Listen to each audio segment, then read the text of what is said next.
Video তো অনেক দেখছেন, এই ভিডিওটা দেখেন, হাসতে হাসতে পেটের নাড়ি ব্যথা হয়ে যাবে।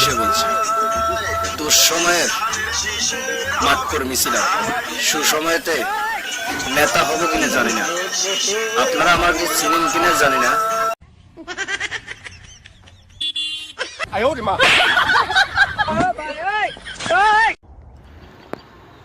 আমি ফেসবুক ইউটিউবে সফল হওয়ার জন্য যা যা করার দরকার সবই করতেছি।